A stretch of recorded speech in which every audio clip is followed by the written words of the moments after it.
Pembangunan infrastruktur masif dilakukan di seluruh negeri, tidak terkecuali di Pulau Kalimantan. Pemerintah pusat lewat proyek strategis nasional telah membangun Bendungan Tapin di Kabupaten Tapin, Provinsi Kalimantan Selatan.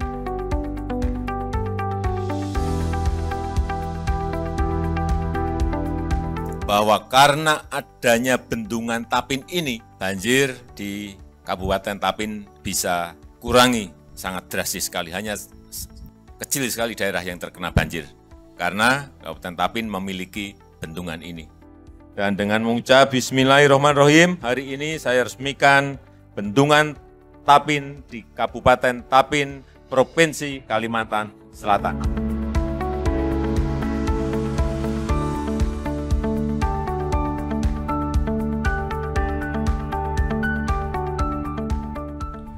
Dan sanak sabarataan, sekarang kita sedang berada di Bendungan Tapin, yang mana bendungan ini merupakan salah satu bendungan terbesar yang ada di Indonesia dan terletak di Desa Pipitak Jaya, Kabupaten Tapin, Kalimantan Selatan. Bagaimana kilas balik tentang proses pembangunan Bendungan Tapin dan bagaimana masyarakat adat Dayak Meratus menuju era modernisasi bersama saya, Hana Nuria, langsung dari Desa Pipitak Jaya.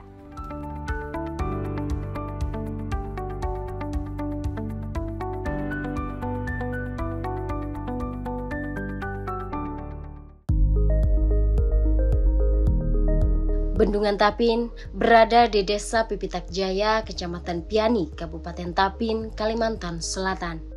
Wilayah ini terletak 21 km dari rantau ibu kota Kabupaten Tapin atau 137 km dari Banjarmasin, ibu kota Provinsi Kalimantan Selatan.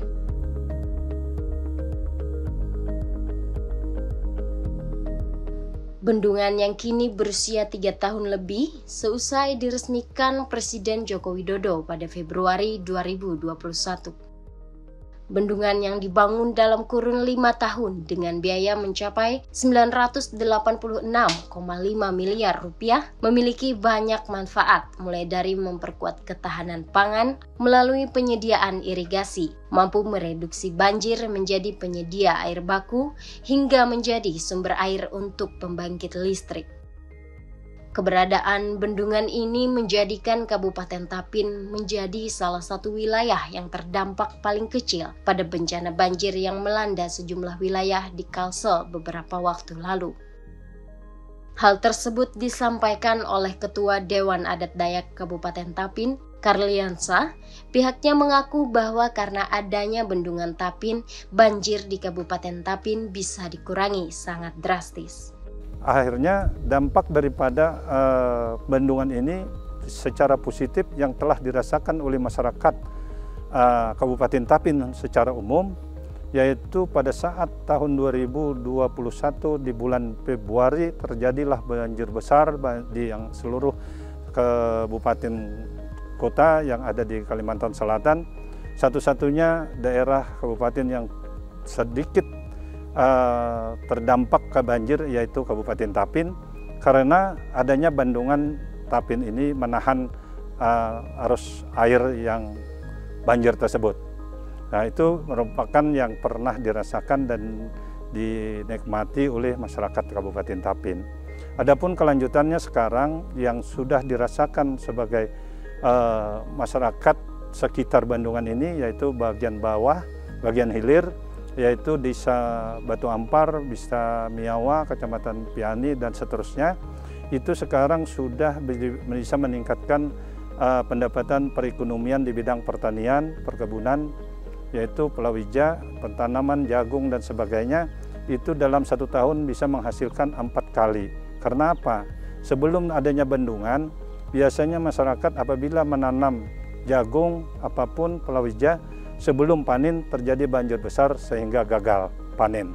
Tetapi dengan adanya Bendungan Tapin ini sudah beroperasi, ternyata apa yang ditanam oleh masyarakat sekitar di Batu Ampar, Miawa, dan sekitarnya, dan seterusnya, itu berhasil dengan baik karena tidak ada lagi banjir besar yang mengakibatkan gagal panen.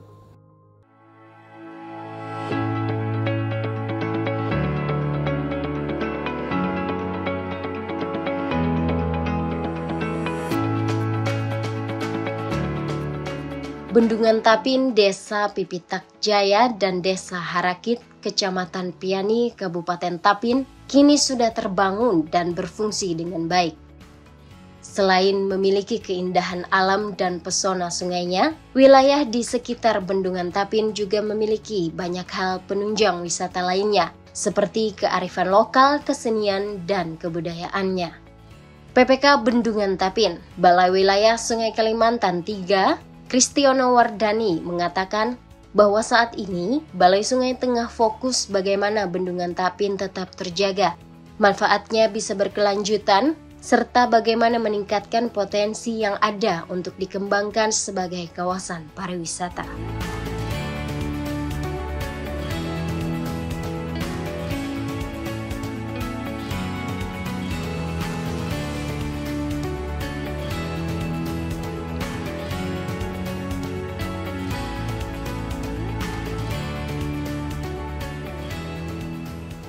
Untuk kelanjutan suku adat dan suku budaya itu kami sebagai BWS Kalimantan 3 sedang berusaha untuk membangun seperti tata kawasan di sini.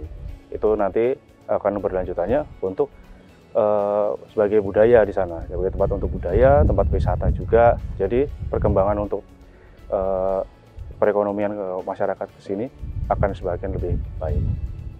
Di situ ada seperti Science Park, itu tempat untuk melihat lokasi Bendungan Tapin dari atas ketinggian, jadi seperti gardu pandang. Terus di sana juga bisa saling berinteraksi juga. Terus di situ juga ada di lokasi 2 itu ada semacam seperti tempat gedung pertemuan.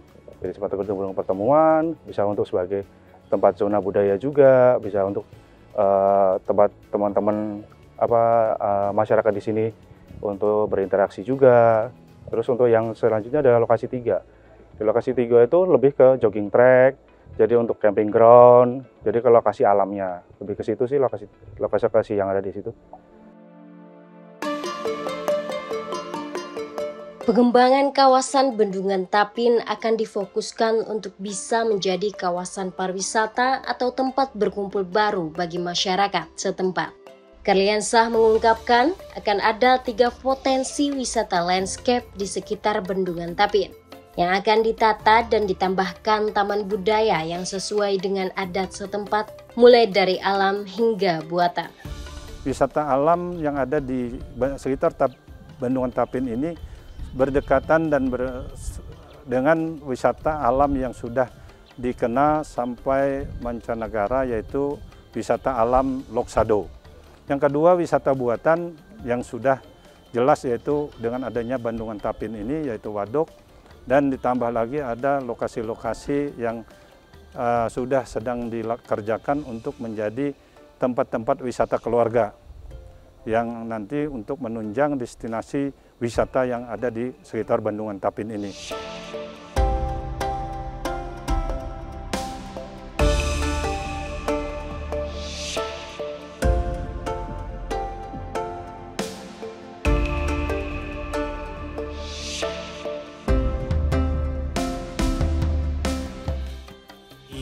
Sangat menjanjikan, tinggal kita bagaimana pengelolaannya. Kemudian yang sangat penting itu akses infrastruktur, itu hal penting.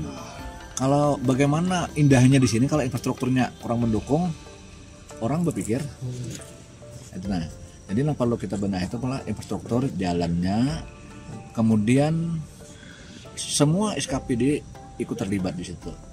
Seperti marka jalan itu Dishub punya anuannya kan. Kemudian untuk sinyal Kominfo. Nah itu, jadi beberapa SKPD yang perlu mendukung dalam hal kepariwisataan ini. Kadang-kadang dibebankan ke pariwisata saja. Pertama sisi anggaran. Nah perlu adanya keterlibatan SKPD lain dalam rangka mendukung ini. Karena apa? Pariwisata itu kalau sudah maju, itu dampaknya positifnya banyak benar ke masyarakat. Transportasinya, kemudian para pengelolanya, kulinernya, fashionnya, krianya, sampai event-event pertunjukan, seni pertunjukan. Jadi 7 subsektor ekonomi kreatif itu bisa kita kembangkan di sini adanya.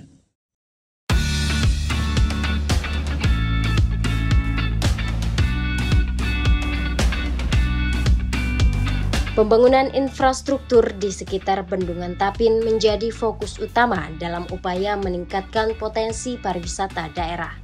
Bendungan Tapin yang terkenal dengan keindahan alamnya dan pesona panorama sungainya memiliki potensi besar sebagai destinasi wisata alam. Namun, keterbatasan akses infrastruktur pendukung telah menjadi hambatan utama dalam memaksimalkan.